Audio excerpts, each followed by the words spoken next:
This land produced unimaginable wealth and unimaginable suffering. It built America's cotton empire on stolen land and enslaved lives. Here, ancient civilizations thrived, democracy was violently denied, and the fight for civil rights reshaped the nation itself. This is Mississippi, and its history exposes America's deepest contradictions. Long before civil rights marches, blues, legends, or European explorers, Mississippi was already shaped by power, conflict, and survival.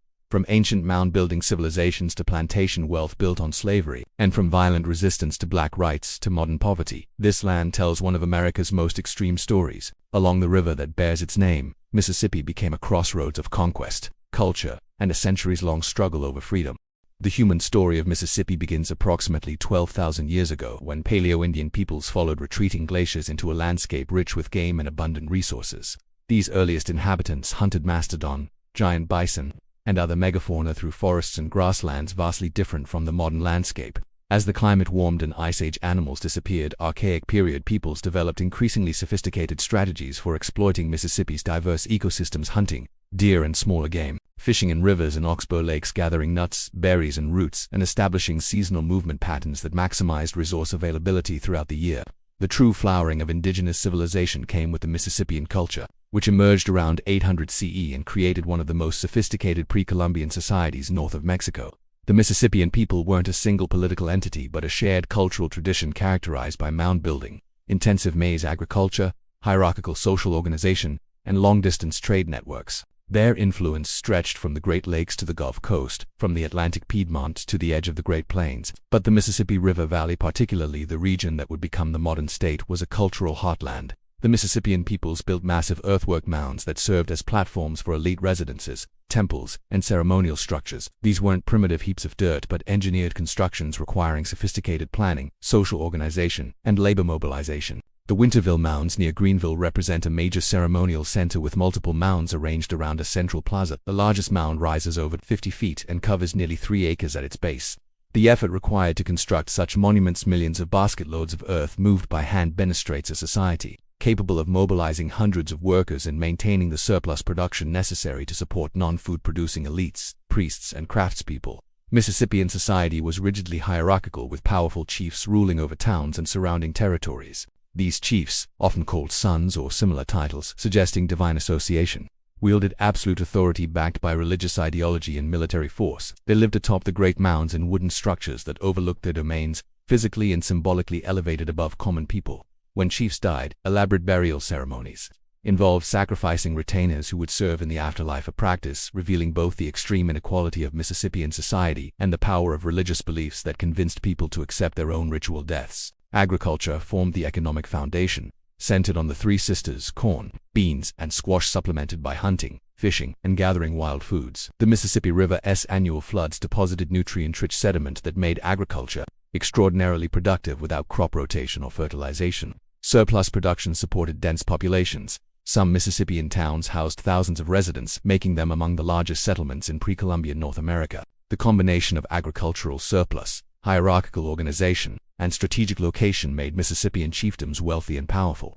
Trade networks connected Mississippi to distant regions: copper from the Great Lakes, shells from the Gulf Coast, mica from the Appalachians, and obsidian from the Rocky Mountains all appeared in Mississippi archaeological sites, evidence of exchange systems spanning thousands of miles. Mississippian craftspeople created elaborate objects, engraved shell gorgets depicting complex iconography, copper plates showing warriors and supernatural beings, pottery vessels with intricate designs demonstrating sophisticated artistic traditions and symbolic systems. By the time Europeans arrived in the 16th century, the classic Mississippian culture had declined from its peak but remained influential. Climate change, warfare, disease, political instability, or some combination had disrupted the great ceremonial centers, but indigenous peoples still lived in hierarchical chiefdoms with mound-building traditions, intensive agriculture, and complex social organization. The peoples who would become known as Chickasaw, Choctaw, and Natchez all maintained elements of Mississippian heritage. The Natchez in particular preserved elaborate social hierarchy with a hereditary chief called the Great Sun, ruling over a stratified society of nobles, honored people, and commoners.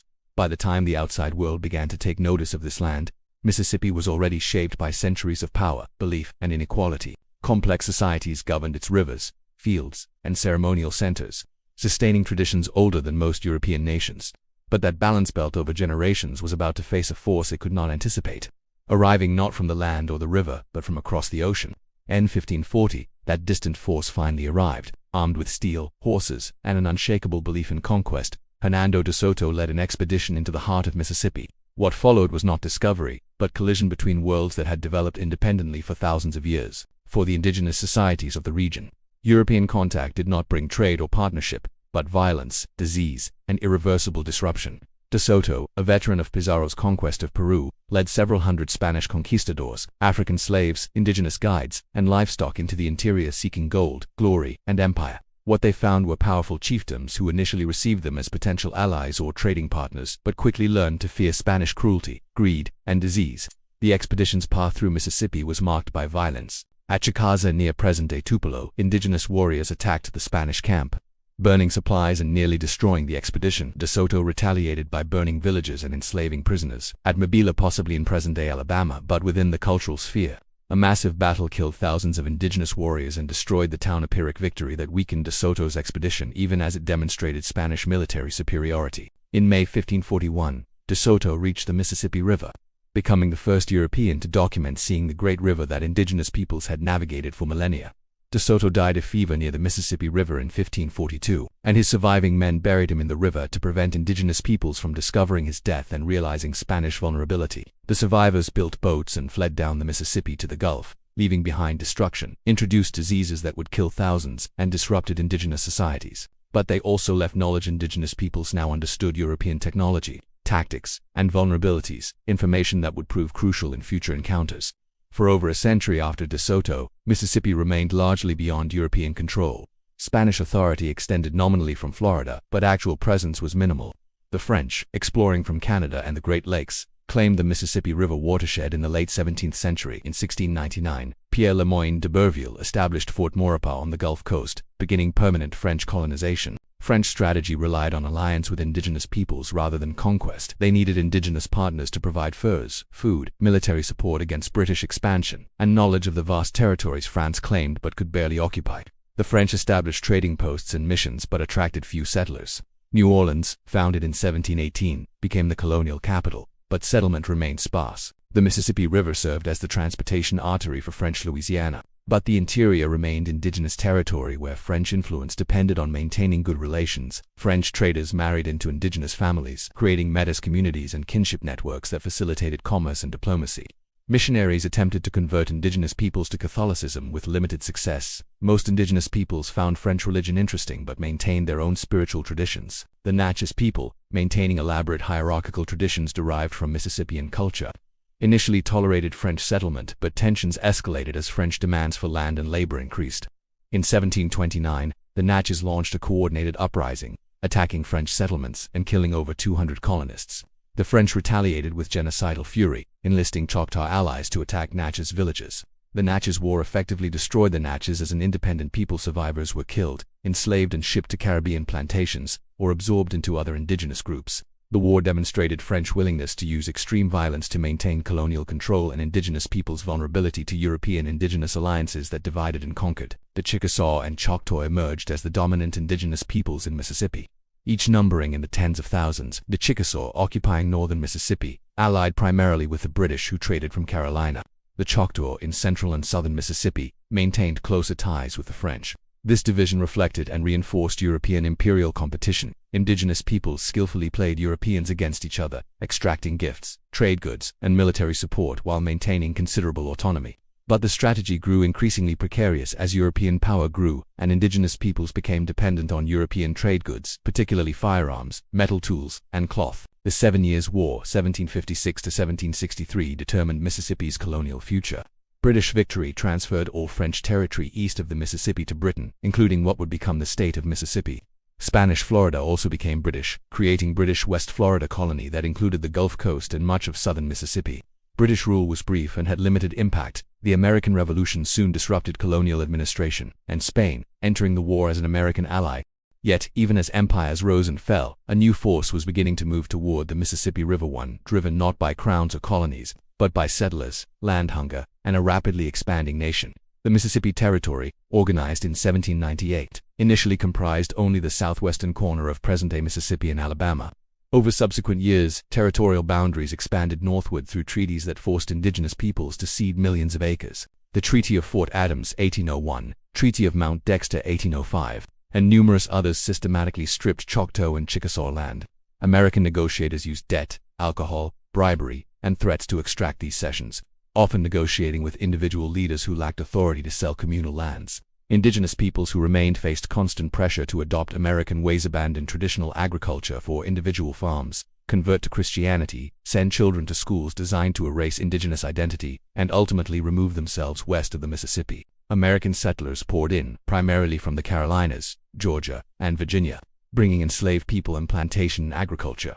Mississippi's rich bottomland soil, particularly the Yazoo Mississippi Delta and the Black Prairie region, proved extraordinarily fertile for cotton cultivation. The invention of the cotton gin in 1793 had made short staple cotton profitable, and global demand for cotton textiles was exploding.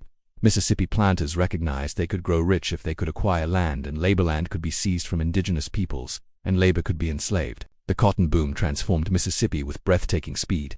In 1800, the territory was frontier with scattered settlements.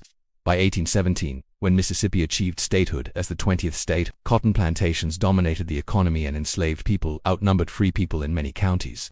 By 1860, Mississippi was the nation's leading cotton producer, and enslaved people comprised 55% of the population, a higher percentage than any other state. This transformation created immense wealth for a small planter elite while condemning hundreds of thousands to brutal bondage. The domestic slave trade brought enslaved people from the upper South of Virginia, Maryland, Delaware, where soil exhaustion and crop diversification had made slavery less profitable. Slave traders marched coffles, groups of enslaved people chained together hundreds of miles overland, or shipped them by coastal vessels to New Orleans, then up the Mississippi River to Natchez and other markets. The trade destroyed families, separated children from parents, and inflicted psychological trauma that compounded physical brutality. Enslaved people resisted in countless ways, feigning illness, breaking tools, running away, and occasionally rising in rebellion, though organized revolts were rare due to overwhelming white military power and surveillance.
By the 1830s and 1840s, the consequences of this transformation were unmistakable. Mississippi had become a society defined not only by what it produced, but by who held power, who labored, and who was denied freedom altogether. Antebellum Mississippi society was profoundly unequal and organized entirely around cotton cultivation and slavery.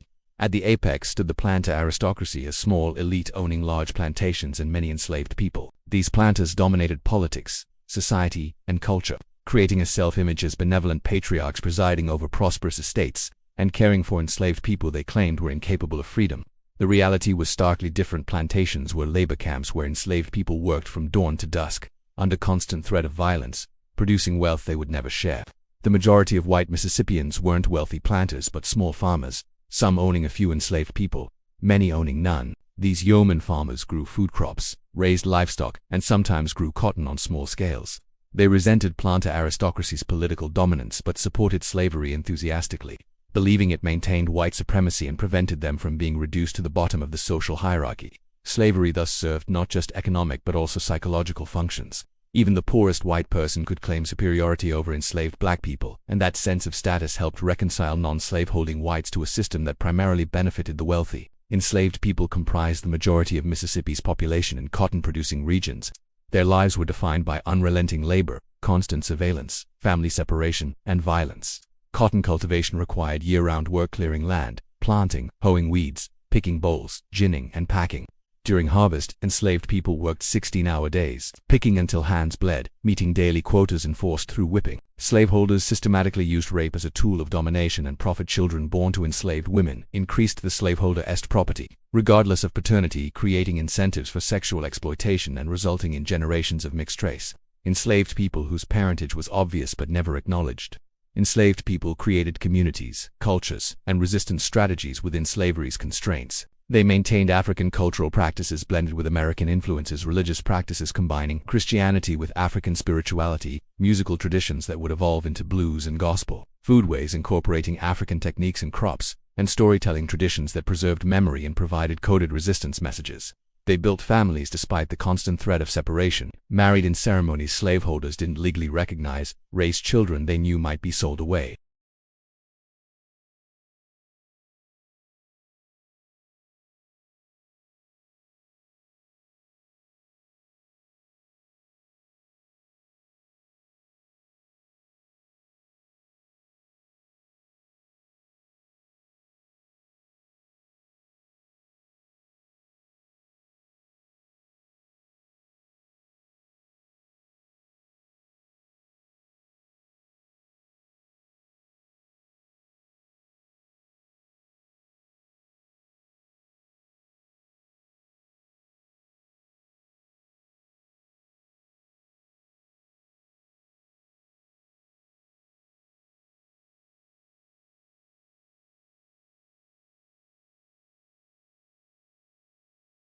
They threw elaborate balls, sent children to elite Eastern schools, traveled to European spas, and cultivated refined tastes in art, music, and literature.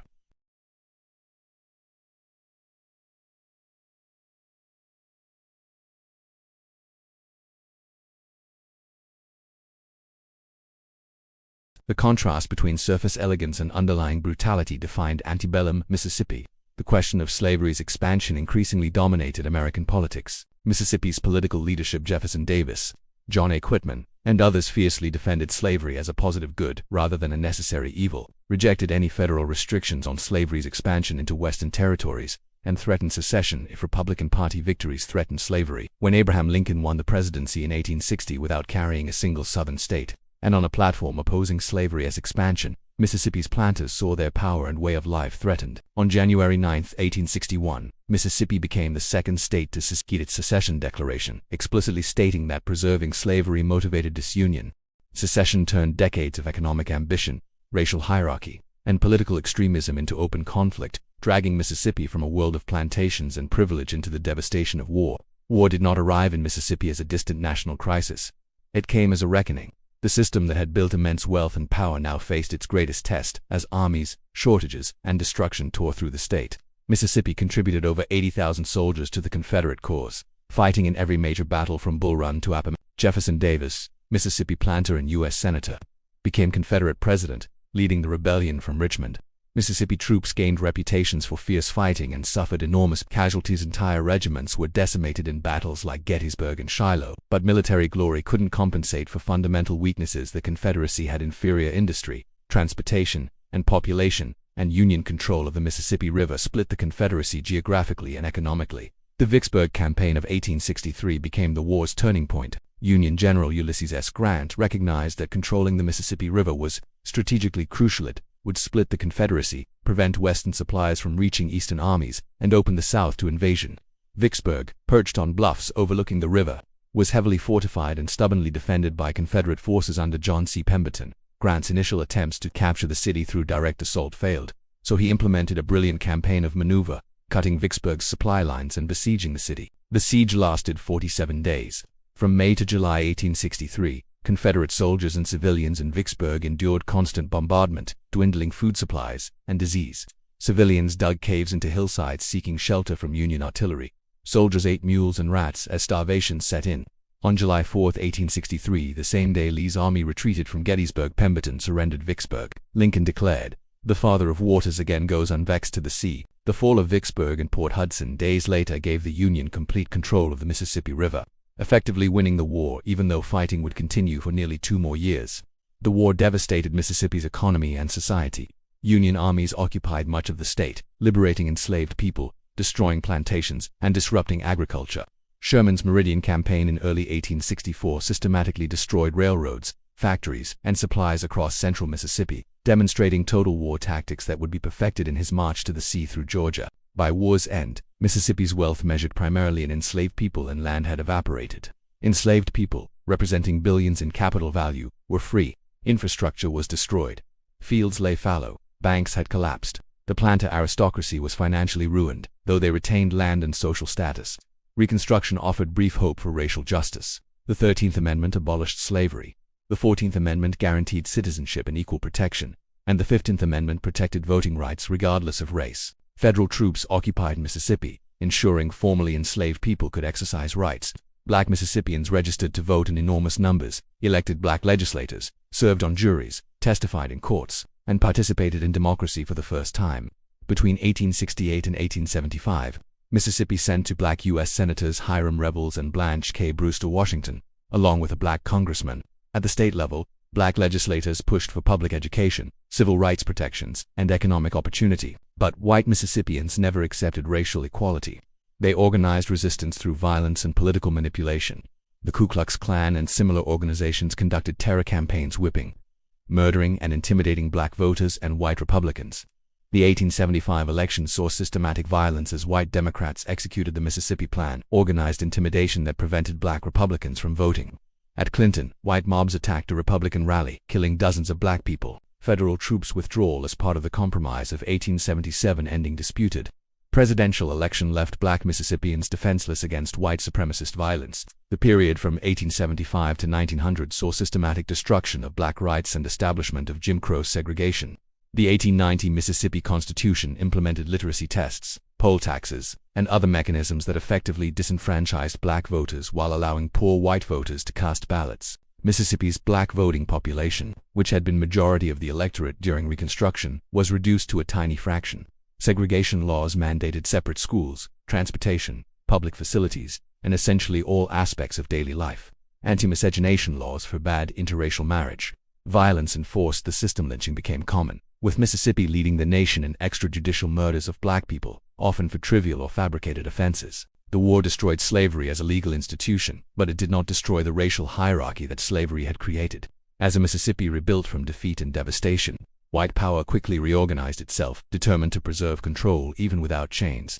Out of the ashes of Reconstruction, Mississippi constructed a new system of domination, one that replaced slavery with segregation, violence, and law. The system of racial apartheid that emerged in Mississippi after Reconstruction lasted for 3/4 of a century, making Mississippi the deepest embodiment of Jim Crow oppression. Black Mississippians faced a totalizing system designed to maintain white supremacy through legal, economic, social, and violent means. They couldn't vote, serve on juries, or testify against white people in court. They attended grossly underfunded, segregated schools. Mississippi spent 5 to 10 times more per white student than per black student. Economic opportunities were deliberately limited to agricultural labor, domestic service, and menial jobs. Black professionals, doctors, lawyers, teachers, business owners served only segregated black communities and faced constant threats. Sharecropping and tenant farming trapped black families in debt. Peonage. Former slaves and their descendants worked land owned by white people, borrowing against future crops to purchase seed tools and supplies at inflated prices from plantation stores. Annual settlements almost always left sharecroppers deeper in debt, effectively enslaving them through economics rather than legal ownership. State laws criminalized leaving with unpaid debts and allowed planters to use violence and intimidation to prevent escape. The system extracted black labor while preventing wealth accumulation or economic independence. Lynching served as terrorism to enforce white supremacy. Between 1877 and 1950, Mississippi saw over 600 documented lynchings. The actual number was likely higher as many murders went unrecorded. Victims were killed for alleged crimes, for violations of racial etiquette, for economic competition with white businesses, or for no reason beyond white desire to terrorize. Lynchings were often public spectacles attended by crowds, sometimes photographed and made into postcards. Law enforcement rarely investigated, prosecutors didn't prosecute, and white juries wouldn't convict white lynchers. Federal anti-lynching legislation repeatedly failed due to Southern congressional opposition. The Emmett Till murder in 1955 exemplified Mississippi's racial terror. Till, a 14-year-old black boy from Chicago visiting relatives in the Delta, allegedly whistled at or spoke flirtatiously to a white woman. Days later, the woman's husband and brother-in-law kidnapped Till, tortured him brutally, shot him in the head, and dumped his weighted body in the Tallahatchie River. His mother, Mamie Tilmobley, insisted on an open casket funeral, forcing the world to see what racism had done. The killers were tried and quickly acquitted by an all-white jury despite overwhelming evidence. Months later, protected by double jeopardy, they confessed to murder in a magazine interview for payment. The case galvanized the civil rights movement and exposed Mississippi's savage racism to international condemnation. Black Mississippians responded to oppression through multiple strategies. Some accommodated, working within the system's constraints and achieving what success was possible. Others resisted through institutions. They controlled black churches, fraternal organizations, mutual aid societies, and businesses that served segregated communities. The NAACP established chapters despite white hostility. Black newspapers published news and commentary censored from white publications. Musicians created the blues, transforming suffering into art. Robert Johnson, Muddy Waters, B.B. King, and countless others developed musical traditions in the Delta that would transform American and global music. But perhaps the most significant response was migration. Starting around World War I and accelerating through mid-century, hundreds of thousands of black Mississippians fled north and west seeking opportunity, safety, and dignity. Chicago, Detroit, Los Angeles, and other cities saw enormous black population growth as Mississippi's black population declined from 58% of the state in 1900 to 37% by 1970. This great migration drained Mississippi of talent, ambition, and labor while spreading blues music, Southern culture, and first-hand testimony of Southern racism across America. Those who left often sent money back to relatives, maintaining connections while building new lives beyond Mississippi's oppression. Yet those who remained could not escape the system so easily. Decades of segregation, violence, and economic exploitation created mounting pressure, and by the mid-20th century, Mississippi stood on the brink of open confrontation. By the 1950s, the contradictions of Mississippi's racial order could no longer be contained. A system built on terror and exclusion now faced organized resistance from those who had endured it for generations. The modern civil rights movement challenged Mississippi's apartheid system directly, making the state a primary battlefield in the struggle for racial justice. The movement's roots stretched back decades, but the 1950s and 1960s saw organized campaigns that attracted national attention and federal intervention. Mississippi's white power structure responded with massive resistance, official violence, and terrorism designed to maintain segregation at any cost. Medgar Evers, NAACP Field Secretary in Mississippi, led voter registration drives, economic boycotts of white businesses, and campaigns against segregation. He investigated lynchings, publicized police brutality, and challenged Mississippi's racial order through legal and peaceful means. On June 12, 1963, Byron De La Beckwith, a white supremacist, assassinated Evers in his driveway as Evers returned home from a meeting.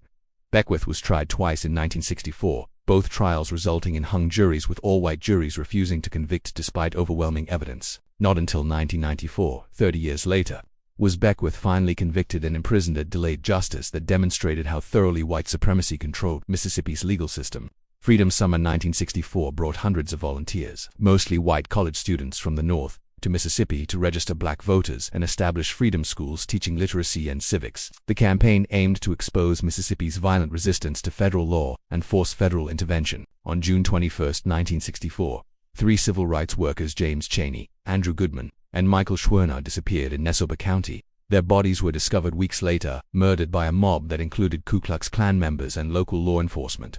The killings shocked the nation and led to federal prosecution under civil rights laws. 7 men were eventually convicted, receiving light sentences that mocked the crime severity. The violence of Freedom Summer was widespread. Volunteers were beaten, homes and churches were firebombed, and activists faced constant threats. The Mississippi State Sovereignty Commission, a state agency, spied on civil rights workers, collaborated with the Klan, and worked to maintain segregation through intelligence gathering and harassment. Local police forces often collaborated with white supremacist violence rather than protecting citizens. FBI investigations documented extensive conspiracies between law enforcement and terrorist organizations. Though federal prosecutions were limited and sentences minimal, the Voting Rights Act of 1965, passed partly in response to Bloody Sunday violence in Selma, Alabama, transformed Mississippi politics. The act banned literacy tests and other mechanisms used to disenfranchise black voters and provided for federal oversight of elections in jurisdictions with histories of discrimination. Black voter registration in Mississippi increased from about 7% in 1964 to over 60% by 1968. Black elected officials began appearing at first in small numbers, then increasingly. By the 1970s, Mississippi had more black elected officials than any other state, though still far from proportional representation. School desegregation proved even more contested than voting rights. The 1954 Brown v. Board of Education decision ordered school integration, but Mississippi fought implementation for over a decade. In 1962, federal marshals and army troops escorted James Meredith onto the University of Mississippi campus in Oxford, protecting him from white mob violence that killed 2 people. It took federal military intervention to integrate a single student. Public school desegregation proceeded slowly through the 1960s and early 1970s, with many white families fleeing to newly created private segregation academies rather than allowing their children to attend integrated schools. Mississippi had higher percentages of students in private schools than almost any state, a direct legacy of resistance to integration. Economic retaliation accompanied physical violence. Black activists lost jobs, sharecroppers were evicted, businesses lost credit, and families faced economic ruin for civil rights activity. White citizens' councils, respectable businessmen, and professionals organized economic boycotts against black activists and white supporters, using economic power to punish dissent.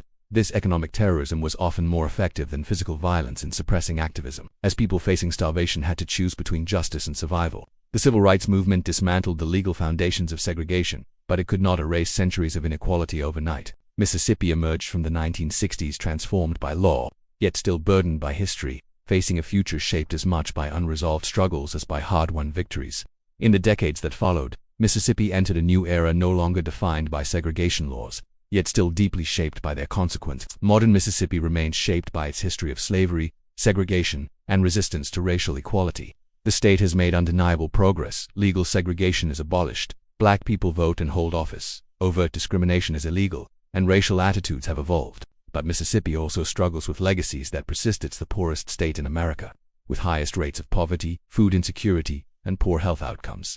Educational achievement lags, economic development struggles, and racial inequality remain stark, despite civil rights victories. The economic transformation from cotton agriculture to a more diversified economy proceeded slowly and painfully. Mechanization of cotton harvesting eliminated hundreds of thousands of agricultural jobs in the mid-20th century, displacing workers who had few alternative opportunities. Manufacturing provided some replacement, employing furniture, automotive parts, chicken processing, but often at low wages with limited benefits. Casinos, legalized in 1990, brought revenue and employment to some areas, particularly along the Gulf Coast and Mississippi River. But gambling's social costs remain debated. Educational challenges persist despite reforms.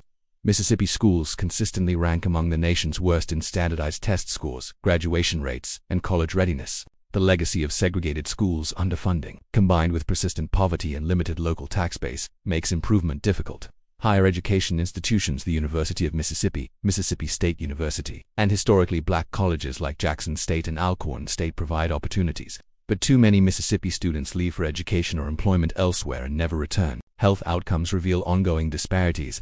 Mississippi has the nation's highest obesity rates, leading rates of diabetes and heart disease, high infant mortality, and poor life expectancy. Access to healthcare is limited, particularly in rural areas where hospitals have closed and physicians are scarce. The state's refusal to expand Medicaid under the Affordable Care Act has left hundreds of thousands of poor Mississippians without health coverage, a decision driven by partisan politics despite significant human costs. Political transformation has been dramatic but incomplete. The state shifted from solidly Democratic during segregation to reliably Republican by the 1990s, as white voters abandoned the Democratic Party over civil rights and national party realignment. Mississippi now reliably votes Republican in presidential and most statewide elections, though Democrats remain competitive in areas with large black populations and in some local races. Black representation in the legislature and local government has increased significantly, but black Mississippians still face barriers to full political equality. Cultural contributions remain Mississippi's greatest gift to America and the world. The blues music born in Delta juke joints influenced virtually all American popular music. Rock and roll, R&B, soul, hip-hop all trace roots to Mississippi blues musicians. Writers including William Faulkner, Eudora Welty, Richard Wright, Margaret Walker, and countless others created literature exploring Mississippi's complex racial history, family dynamics, and moral conflicts. These cultural achievements emerged not despite Mississippi's history but because of it. Art has transformed suffering and complexity into expressions of universal human experience. Mississippi's story is not a closed chapter but a living one shaped by conquest and resistance, suffering and creativity, and still unfolding in the struggle between the past we inherit and the future we choose.